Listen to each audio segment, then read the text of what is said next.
Hey guys, I have here my JBL Live Bluetooth headphones, and I'm always having trouble with these, with the touch sensor that's on the one side here of the headphone. So I'm constantly somehow touching it, or I'm not even touching it, I'm just touching something else, like my pillow, for example. And then this touch sensor triggers and starts the voice assistant, and somehow I'm not really able to turn that off in the app either.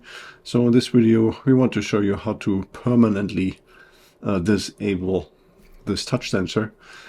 So I've taken off the ear pads, by the way. That's not really necessary. It's just a little bit easier here for me to make this video.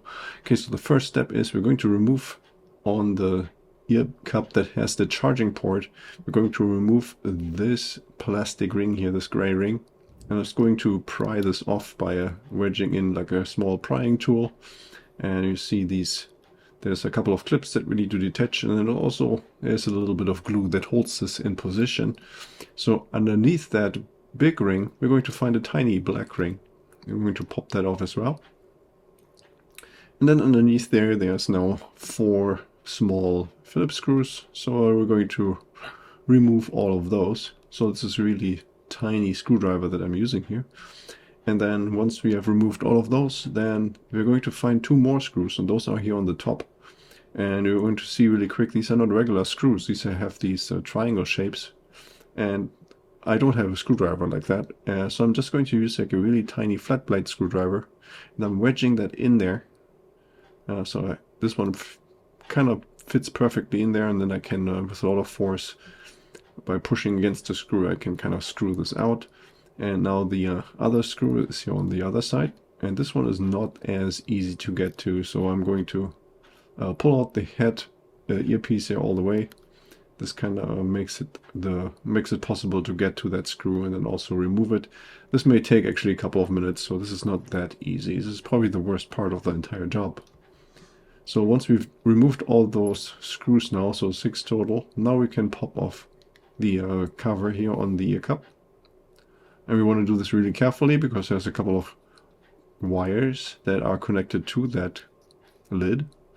For one, we have here the battery, and then those are the batteries here connected with 3 wires, and then the other black one with the couple of strands inside these wires are responsible for that touch sensor. So we are going to remove this cable. So let's have a really close look at that PCB here at that board.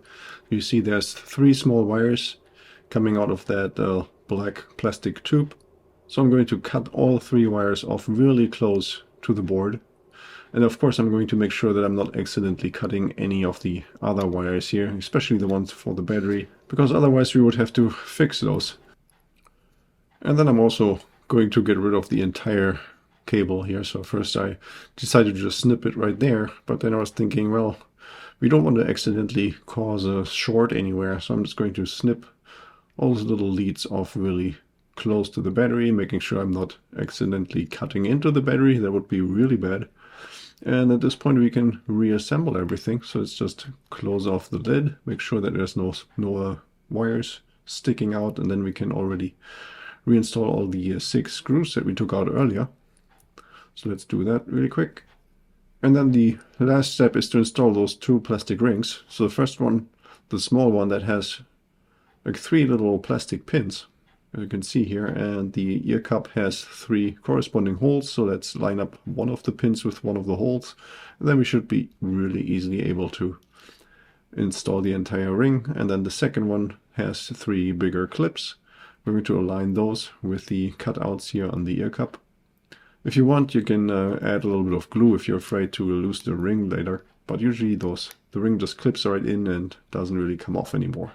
Okay, so that was already it. So now the sensor is disabled.